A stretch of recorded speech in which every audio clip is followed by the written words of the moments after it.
സാമൂലിൻ്റെ 2-ാം പുസ്തകത്തിൽ നിന്ന്. അക്കാലത്ത് നാഥാൻ ദാവൂദ് രാജാവിനോട് സംസാരിച്ചതിന് ശേഷം കൂടാരത്തിനകത്ത് ചെന്ന് കർത്താവിൻ്റെ സന്നിധിയിലിരുന്ന് പ്രാർത്ഥിച്ചു.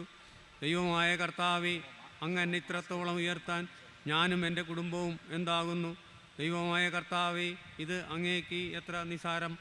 വരുവാനുള്ള ദീർഘകാലത്തേക്ക് അങ്ങയുടെ ദാസൻ്റെ കുടുംബത്തിൻ്റെ വിദൂര ഭാവിയെക്കുറിച്ചും വരും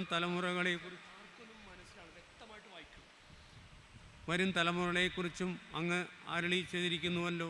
ഇസ്രായേൽ എന്നേക്കും അങ്ങയുടെ ജനമായിരിക്കേണ്ടതിന് അവരെ അങ്ങ് സ്ഥിരപ്പെടുത്തി. കർത്താവേ, അങ്ങ് അവർക്ക് ദൈവമായി തീർന്നു.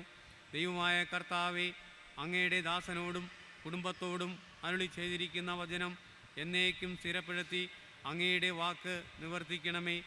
അങ്ങയുടെ നാമം എന്നേക്കും മഹത്വപ്പെടട്ടെ. സർവശക്തനായ കർത്താവാണ് ഇസ്രായേലിൻ്റെ ദൈവമെന്ന് പ്രഘോഷിക്കപ്പെടട്ടെ. അങ്ങയുടെ ദാസനായ ദാവീദിൻ്റെ കുടുംബം അങ്ങയുടെ മുൻപിൽ സുസ്ഥിരമാകട്ടെ. സർവശക്തനായ കർത്താവേ, ഇസ്രായേലിൻ്റെ ദൈവമേ, ഞാൻ നിൻ്റെ വംശം ഉറപ്പിക്കും എന്ന് പറഞ്ഞ് അങ്ങയുടെ ദാസന് ഇത് വെളിപ്പെടുത്തിയിരിക്കുന്നുവല്ലോ. അതുകൊണ്ട് അങ്ങയോട് ഇങ്ങനെ പ്രാർത്ഥിക്കാൻ ഈ ദാസൻ ധൈര്യപ്പെട്ടിരിക്കുന്നു.